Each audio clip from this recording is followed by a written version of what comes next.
नमस्कार दोस्तों, क्या आप जानते हैं कि टॉयलेट और बर्तन साफ करने वाला एक विदेशी युवा कैसे अमेरिका से टेक्नोलॉजी की दुनिया में छा गया? तो आइए जानते हैं उस सीईओ की कहानी जो इस साल का time person of the year बन सकता है और उसकी कंपनी के बारे में जो जबरदस्त प्रगति कर रही है। यह एक नया विज्ञान जैसा लगता है। दरअसल यह वाक्य इन दिनों सुर्खियों में बनी कंपनी एनवीडिया पर लागू होता है। महज 6 महीने में 160% की उछाल और एक साल में 200 अरब डॉलर की छलांग के साथ 3 ट्रिलियन डॉलर के बाजार पूंजीकरण तक पहुंचने वाली अमेरिकी कंपनी एनवीडिया एप्पल, माइक्रोसॉफ्ट का प्रतीक बन गई है।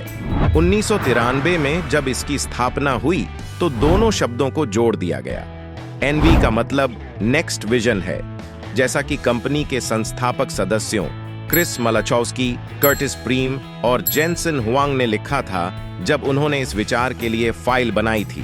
एनवीडिया मूल रूप से जो चिप बनाना चाहता था वह अपने सर्किट बोर्ड के कारण हरे रंग का था और 3 प्रतिभाशाली युवाओं ने यह नाम चुना, यह विश्वास करते हुए कि प्रतिद्वंद्वी ईर्ष्या से हरे हो जाएंगे। क्रिस और कर्टिस तब सन माइक्रोसिस्टम्स में काम करते, जेनसन हुआंग एलएसआई लॉजिक में थे।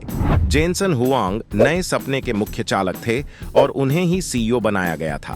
और आज ताइवान से एमिग्रेट के रूप में अमेरिका आए जेनसन हुआंग ने एक ऐसी कंपनी बनाई है जो अमेरिकी अर्थव्यवस्था को व्यवहार्य और प्रतिस्पर्धियों को बेदम बनाती है। जेनसन खुद कंपनी के सबसे बड़े शेयर होल्डर हैं और इस साल 67 अरब डॉलर जुड़ने से उनकी निजी संपत्ति 112 अरब डॉलर हो गई है और वह दुनिया के शीर्ष सबसे अमीर लोगों में 12वें स्थान पर आ गए हैं। लेकिन कौन यकीन करेगा कि आईटी में आखिरी क्रांति यानी आर्टिफिशियल इंटेलिजेंस की मेन राज करने वाली ये कंपनी कभी इसी वजह से उभरने की भी तैयारी में थी। 2022 में आते ही धमाल मचाने वाले चैट जीटीपी के माध्यम से आर्टिफिशियल इंटेलिजेंस की गूंज हम तक पहुंचाने वाली ओपन एआई कंपनी ने चैट जीटीपी को एनवीडिया के ग्राफिक कार्ड्स पर काम करने वाले कंप्यूटर्स पर बनाया है। इसलिए एआई आधारित विकास पर काम करने वाली सभी कंपनियां धड़ाधड़ एनवीडिया की चिप्स खरीदने के लिए दौड़ पड़ी हैं, मानो मोती लेने के लिए समुद्र की गहराई में डुबकी लगानी हो और वहां तक ले जाने वाली नाव अभी केवल एनवीडिया के पास ही है। तो फिर कंपनी को कब झटका लगा? एनवीडिया के सीईओ जेनसन हुआंग, जो आज अरबों कमाते हैं, कभी वेटर का काम करते हुए बर्तन धोते थे। तो यह यात्रा कैसे शुरू हुई? यह मौके के साथ लक और कड़ी मेहनत के साथ किस्मत की कहानी है। जब उन्होंने डेनिस रेस्तरां में बर्तन धोए और जब जेमसन हुआंग कैलिफोर्निया में न्यूयॉर्कर मैगजीन को इंटरव्यू देने के लिए बैठे तो उन्होंने नाश्ते का ऑर्डर दिया और वेट्रेस को टिप में 1000 डॉलर दिए। तो फिर आइए समझते हैं यह मेहनत की प्रेरणा के साथ विज्ञान के दायरे को समझाने वाली यह कहानी को। भजमन टीवी के वीडियो में फिर से एक बार आपका हार्दिक स्वागत है। 1963 में ताइवान से हुआंग को अमेरिका उसके भाई के साथ भेजा गया। तब उसकी उम्र 9 साल थी। अमेरिका में रहने वाले उसके एक चाचा भी बिल्कुल गरीब थे। साम्यवादी चंगुल से छुटकारा पाने और भविष्य बनाने के लिए हुआंग के परिवार ने उसे अमेरिका भेजा था। चाचा ने हुआंग को केंटकी की एक स्कूल में हॉस्टल में रहकर पढ़ने भेजा। चाचा को लगा कि यह सस्ती और संस्कारी स्कूल है, लेकिन वह स्कूल अच्छी नहीं थी। हुआंग से बड़े उम्र का उसका रूम पार्टनर था जिसे पढ़ना भी नहीं आता था। उसने हुआंग को दंड बैठक सिखाई और हुआंग ने उसे लिखना सिखाया। तंबाकू की खेती करने वालों के बच्चे वहां पढ़ते थे। चीनी चेहरे की वजह से हुआंग को चिंक कहकर चिढ़ाते थे। जब वह नदी के झूलते पुल से चलता था तो उसे गिराने के लिए रस्सियों को हिलाते थे। पूरी स्कूल में हुआंग ही ऐसा छात्र था जिसकी जेब में चाकू नहीं होता था। हुआंग को 3 मंजिला डॉर्मेटरी के सभी गंदे टॉयलेट साफ करने पड़ते थे। इससे हुआंग इस माहौल में तन और मन से मजबूत हुआ। उसने आलोचनाओं की परवाह किए बिना जीना सीखा। जब हुआंग के माता पिता ताइवान से आकर ओरेगन में बस गए तब हुआंग को इस स्थिति से छुटकारा मिला। वहां वह एक अच्छी हाई स्कूल में दाखिल हुआ। टेबल टेनिस में राष्ट्रीय रैंक हासिल की। गणित, विज्ञान और कंप्यूटर में इतना प्रतिभाशाली निकला कि 2 कक्षाएं एक साथ पार करके 16 साल की उम्र में ओरेगन स्टेट यूनिवर्सिटी में इंजीनियरिंग करने पहुंच गया। इलेक्ट्रिकल इंजीनियरिंग के उनके कोर्स में 250 लड़कों के बीच सिर्फ 3 लड़कियां थीं। उनमें से ब्राउन बालों वाली सबसे लोकप्रिय लड़की लॉरी मिल्स हुआंग की लैब पार्टनर बनी। हुआंग ने उसे इम्प्रेस करने की पूरी कोशिश की, लेकिन न तो लुक्स से और न ही स्टाइल से। वह साइंस फिक्शन भी नहीं पढ़ता था। एक चीज में वह मजबूत था, होमवर्क। वह लॉरी के घर होमवर्क करवाने के बहाने जाता और अंततः उसे डेट करने का मौका मिला। आखिरकार लॉरी ने उससे शादी कर ली। पहले दोनों साथ में नौकरी करते थे और लॉरी अधिक कमाती थी, लेकिन 2 बच्चे होने के बाद लॉरी ने फुल टाइम घर पर ध्यान देने का निर्णय लिया। उनके दोनों बच्चों युवा होकर पहले सामान्य कर्मचारी की तरह काम करने का प्रशिक्षण लेकर अब एनवीडिया में शामिल हो गए हैं। लेकिन टॉयलेट साफ करते हुए और पढ़ाई के साथ साथ वेटर के रूप में बर्तन साफ करते हुए हुआंग ने कैसे प्रगति की? 1993 में जब विंडोज 95 की होम पीसी क्रांति का तूफान अभी नहीं आया था, तब हुआंग को भविष्य के संकेत दिखाई देने लगे थे। हुआंग को लगा कि जब कंप्यूटर हर घर में आएंगे तो लोग केवल गणनाएं करने के बजाय इसका मनोरंजन के लिए भी उपयोग करेंगे।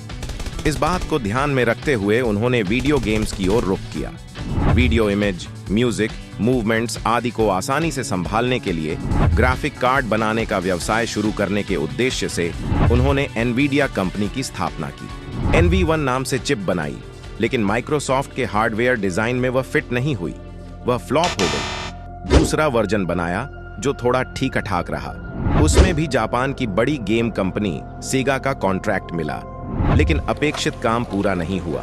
हुआंग व्यक्तिगत रूप से सेगा के तत्कालीन CEO इरिमाजिरी सान से मिलने गए। उन्होंने कहा, हमसे गलती हुई है, खराब प्रोडक्ट डिलीवर नहीं करना चाहते, अभी डिलीवरी संभव नहीं है।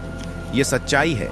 अगर आप पैसे देना बंद कर देंगे तो कंपनी बंद हो जाएगी, माल नहीं मिलेगा। फिर भी रुपए देने का जोखिम कौन व्यापारी उठाएगा? लेकिन सेगा के CEO इरिमाजिरी सान ने यह जोखिम उठाया। हुआंग की कंपनी का दिवालिया होने से महज 30 दिन दूर थी जब रीवा नाम की चिप सफल हो गई। गेमिंग के लिए ग्राफिक कार्ड प्लेटफॉर्म चल पड़ा। इस घटना को याद करते हुए एनवीडिया की सफलता के बारे में हुआंग जेनसन आज भी कहते हैं, भले ही मैंने स्टैनफोर्ड से अंतिम डिग्री हासिल की, लेकिन स्वाभाविक रूप से मुझ पर भरोसा करने वाले और मुझे मिली टीम का इस सफलता में योगदान है। आज भी कंपनी में यह परंपरा है कि असफलताओं पर खुली चर्चा हो। अगर कोई असफलता मिलती है तो कर्मचारी सार्वजनिक रूप से अपनी गलती स्वीकार करते हैं और बताते हैं कि वह कैसे हुई, साथ ही आत्मविश्लेषण भी करते हैं। कड़े बॉस की छवि रखने वाले हुआंग कहते हैं कि जो अपनी गलती ईमानदारी से स्वीकार करता है और उसमें सुधार करता है, उसे ही मैं प्रमोट करता हूं। यह मेरी परीक्षा है आंतरिक गुणवत्ता मापने की। हाँ, तो रीवा के बाद एनवीडिया की किस्मत चमक उठी। फिर 1999 में IPO आया और माइक्रोसॉफ्ट ने अपने गेमिंग प्लेटफॉर्म Xbox का बड़ा कॉन्ट्रैक्ट दिया। बाद में सोनी प्लेस्टेशन जैसे उसके प्रतिद्वंद्वी का भी कॉन्ट्रैक्ट मिला।